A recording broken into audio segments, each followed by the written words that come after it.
Hello, this is Russell from Russell Tracy Photography, and I just got a package from FedEx, as you guys can see here.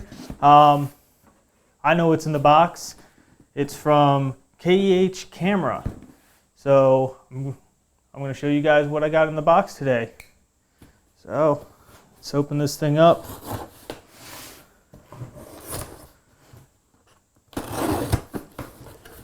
And inside the box we have a lot of bubble wrap. It's the one thing I like about KH is they do a very good job of wrapping up their products they ship out. Here we go. More bubble wrap. Pick it all up. Okay. What's in the box?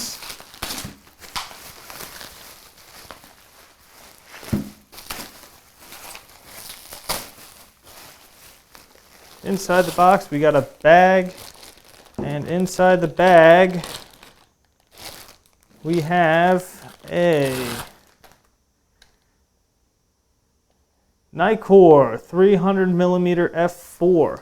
Now this is the old school 300mm f4.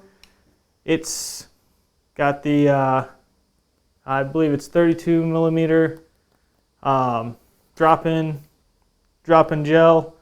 This thing goes from 4 to 32, so a little different from the new ones. I believe they all go to 22, but this is what I got. And if you look at it, it's not that big. The new ones are pretty big. This isn't a 300. This is my 28 to 72.8. So just as a size comparison. It's longer, but it's not, not much wider than the 300. And I'll tell you what, this thing actually weighs a little bit less than, it probably weighs about the same amount as this 28 to 70. Pretty impressive. So stick this thing on the camera. So that's it. Now, once again, this is on a D3. I'm shooting with a D3, but it's not that big. The one thing you got to remember with this lens is you got to be just like the 8200, 7200. You got to be 8 feet away for it to focus. Now, I'm going to take this thing outside. We're going to take a couple test shots with it and come back and we'll give you my opinion, see how it works. Okay, and we're back now. I just went right out front of my apartment here and took a couple shots. Started down at f4, went all the way up to f32. If you look right over here, you can see what my settings were. I did use auto white balance. I didn't do a custom white balance or anything like that. But I shot in manuals just so we could keep the levels consistent. So I'm going to go ahead and open this first one up. This is f4 at 1/1000th ISO 200. A little dark one-way sign here. Wait for my computer to catch up. And looks pretty sharp. I mean, it's got, if you look here in the background, you can see this post here is almost tack sharp, and it's got this I think is really nice looking bokeh in the background. It's not too distracting. It gives it really nice separation. Now I got this stop sign just so you can see some color here. You zoom in here.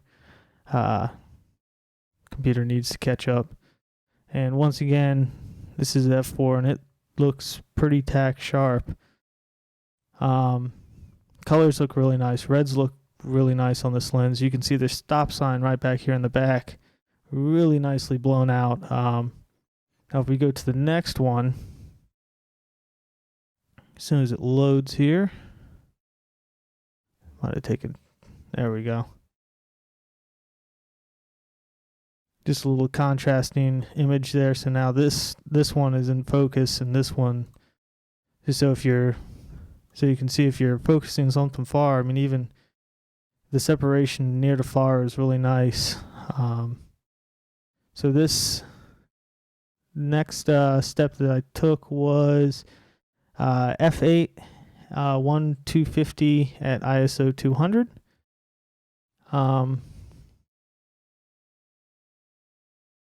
Let's see here. Let this thing load. And now that I'm looking at f8, it actually kind of looks like the f4 is a little soft. I kind of originally thought that. Now that I'm looking at f8, now obviously f8 is going to be a little sharper, just because you have more depth of field, but still real nice separation.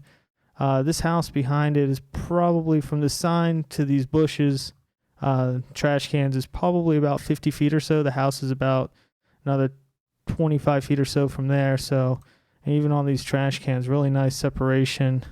And move along here now. It's kind of, this is kind of a cool little mistake here. I was shooting this and this big yellow school bus went by. But the nice thing is, you can tell here, obviously this is still f8, but even the yellows look really, really nice on it. The greens look really good.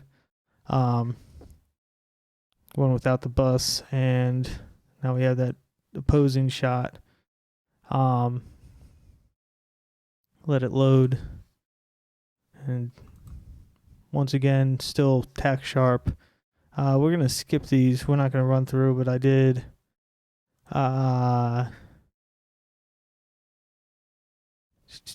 Let's see here. I got f11, f16, f22, and then most cameras stop at f22. Most lenses stop at f22. This goes up to 32, so we're going to show you the 32. Now, what I just said about these trash cans, now for this settings, because it is f32, I was shooting at 1/250 at ISO 3200. So yes, there is some noise. I'm going to zoom in here, and this is just super sharp.